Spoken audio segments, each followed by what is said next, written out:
How are you? I'm okay. How are you? I'm sorry, I have I'm a part of a candy bar in my mouth. good. No, it's fine. So, Go ahead. so you were saying earlier you haven't seen or had any of the dogs? No, ma'am. I haven't. Never seen them. Never had them. One moment. Let me walk outside. No, you're fine, doll.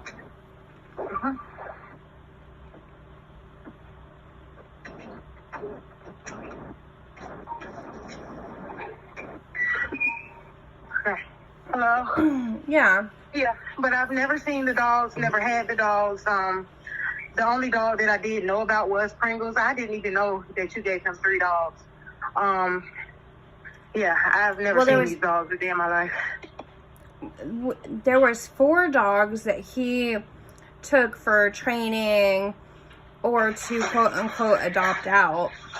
And I'm sorry, like, that you keep having to get dragged into this. We're just trying to figure out, what's going on. Because he said that you adopted Pringles and Ozzy.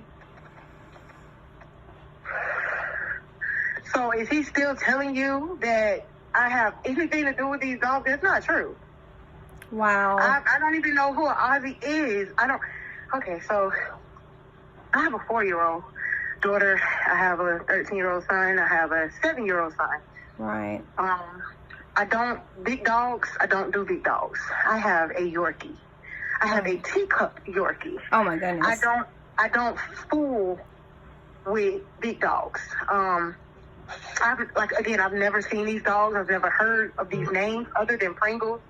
So if you did give him those dogs, 9 times out of 10, he done sold them to somebody or they dead. Oh my gosh. Why do you say they're dead? Like, does he? Because sometimes in the kennels, I'm not sure what may happen. I don't know, but sometimes he'll have a dog that die, Right. And the last time a dog died was, I would say, a year ago that I knew about. But he's pretty good with the dogs, but he really liked to give them away and sell them because he's a money man. So them dogs can be, honestly, they could be in Macon, they could be in Millersville, they could be, I have no clue. I can't even point you in the right direction because he knows so many people.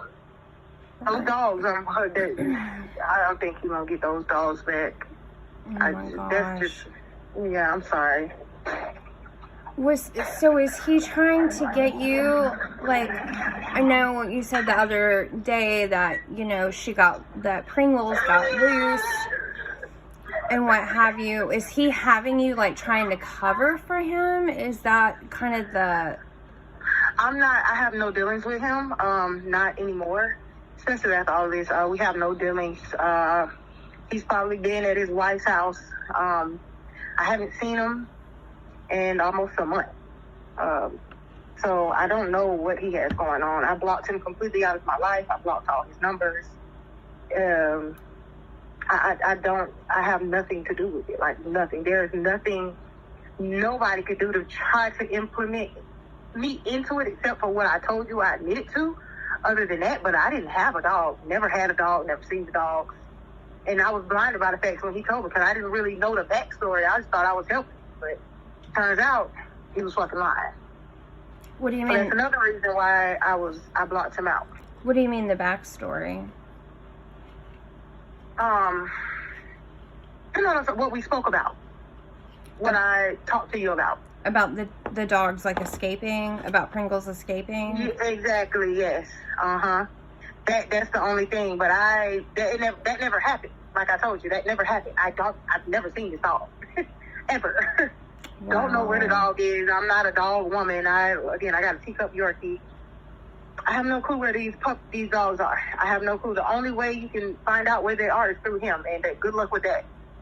But it's sad that he keeps telling you that I got anything to do with it I don't have anything to do with dogs at all. Yeah. No, I get it. And again, I'm sorry for having to like drag you into it. Because I can imagine it's as frustrating for you as it is for us.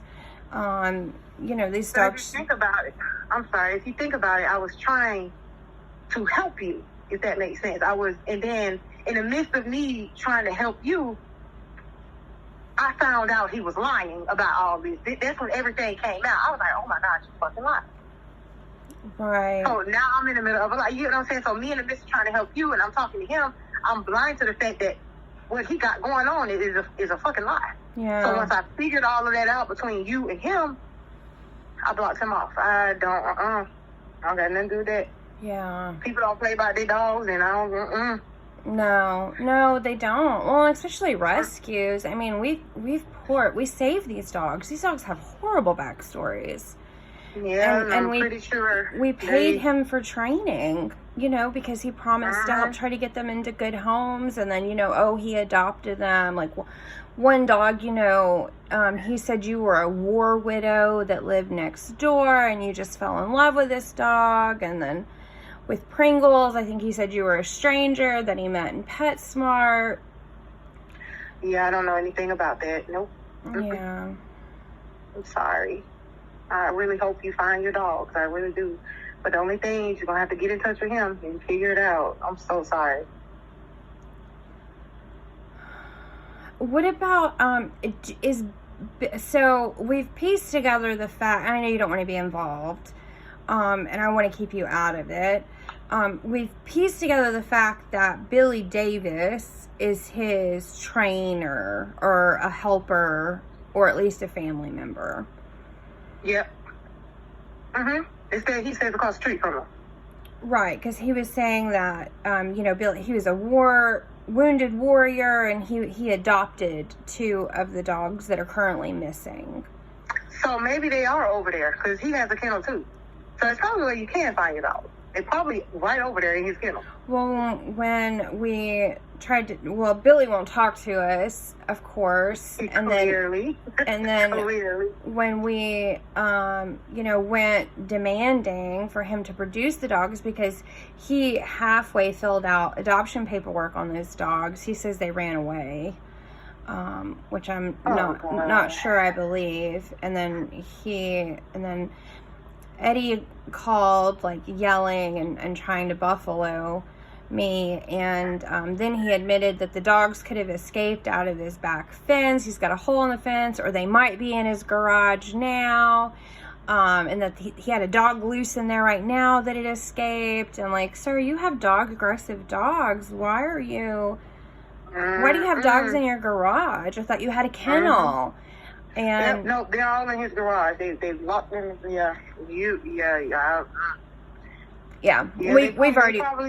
We figured all that out. That there is no kennel. Everything's just a lie. It's an elaborate lie to try to con or scam money. And people are desperate for these rescue dogs to have a second chance, you know, and he just played into that. I just hate the fact that he pulled you into it. And, you know, put your name on adoption paperwork, and then is still trying to... he put my name on the adoption paperwork. See, I didn't sign anything, so that's fraud. Yeah. I didn't sign a thing. Yeah, for Ozzy. See, no, I don't even know who that dog is. Oh, God, man. Yeah. Well, I'm very sorry. I'm sorry that he tried to catch you up in it. But I mean, he's gonna try to throw whoever he can under the bus before he takes accountability for himself. Yeah, he does not take accountability because he's a narcissist, and that's what narcissists do. I figured that out when he started claiming that he trained dogs for the Secret Service. Like, come on, bro. Come on. No. You wouldn't be in Phoenix City, Alabama. Yep. Well, I'm sorry about that. Does he dump them sometimes or somewhere? No, I don't know. Honestly, I don't know, because he gets up, like when we were together, he would get up at 6 in the morning and be gone. So I'm going to do the dogs, and he'll be gone. We gone all day. So when he go do his dog business, he goes to his wife's house or Billy's house. That's why I said maybe you should check. Go to. I'm not telling you to pull up at nobody's house, but maybe you should. Yeah. Get somebody to the police or somebody to go over there and check and see in those kennels. Yeah, that's a really good idea. Does his wife know, like, that he's doing all this crazy shit? Yeah, she knows. She knows some of it. She doesn't, like, when it comes to the lies part, she'd be just as lost as me. Mm-hmm. Yeah, because he's a good liar. I could give him that. The man. He is. I'll give it to him. I mean, he conned all of us, and we consider ourselves pretty good judges of character, and he completely, completely. He will fast talk you. I'm sorry, he will fast talk you, and it sounds so good, I promise you. It does. I know. I know. I stood in front of him. I watched him. I've talked to him several times. And now he's, tripping over his words, and he's getting frustrated because he can't keep his lies straight. Yeah. And it's coming. That's 4 years of my life. It's coming down the pipes for him. And I hate it for the dogs. I mean, if I could make the dogs materialize, I'd be willing to wipe my hands of it and just walk away. But we have one dog that's dead. We have one that we got back emaciated. And then we have, 3 or 4 that are completely gone in the wind. And he's trying to throw all these other people under the bus for this. Well, he good luck with that, because I have nothing to do with these dogs. I promise you. I don't even know about adoption. I don't know the first thing about adoption paperwork for a dog. I don't know how to do any of that. That's all it. It's all him. And when somebody's lying, when they get offensive and start yelling, because that's what he would do to me. When I catch him in a lie, he would start stuttering and shit, and he'll start yelling at me like I'm the problem when you the one created the issue. Yeah, that's what he was doing the other night. If it wasn't for the fact that we had dogs that were potentially dead, we do have one that died at his place in late December that he had cremated before we even knew the dog was dead. Oh yeah, I think I remember that. It would be almost comical to see him kind of flustered and stumbling over his words and cussing and all of that. But the fact of the matter is, we have all of these dogs that are missing, and he has a bunch of training clients that are really upset with him, that are gunning for him. That I don't think he knows, because he, like you said, he calls and he buffaloes and screams and tries to make them feel like, he's got all this power. And yeah, I don't understand. And I'm so sorry that you're going through this, and I just hate that he's trying to drag me in it. But a liar will never win. I'm a God-fearing woman, and my truth's gonna always prevail. So, and again, like, I tried to help. Like, I don't do wrong with people.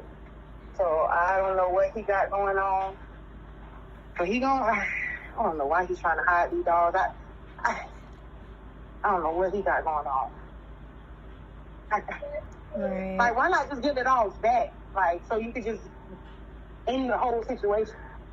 Right. We would, I'm pretty sure we would walk away from it completely as long as we could get the dogs back. And we knew they were safe. Because if he's making a fuss about it, that means he done sold these dogs. Yeah. Well, he claims that you have 2 of them and that you moved away and. Moved away where? I stay off of Victory Drive in Columbia, Georgia. I stay in a 3-2 apartment. You definitely can come look at it. You won't see a cage or none of that. I don't play like that. The only thing you're gonna see is my teacup Yorkie. And my kids are there, and you can ask my kids, and they're not gonna lie. Like, that's what I'm saying. Like, this is what an honest person sounds like. That's true, because it'd be your own kids that'll tell on you.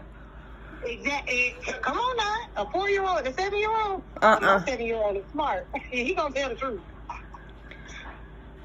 Well, Yeah, so I appreciate you. Hopefully, I won't have to bother you anymore. It's just more out of grief because we're just so desperate and we feel terrible. I mean, these poor dogs. I know. I'm sorry. Just, if you need me, just call me. I will do. Thank you so much, Tameka. You're welcome. All right. Bye bye.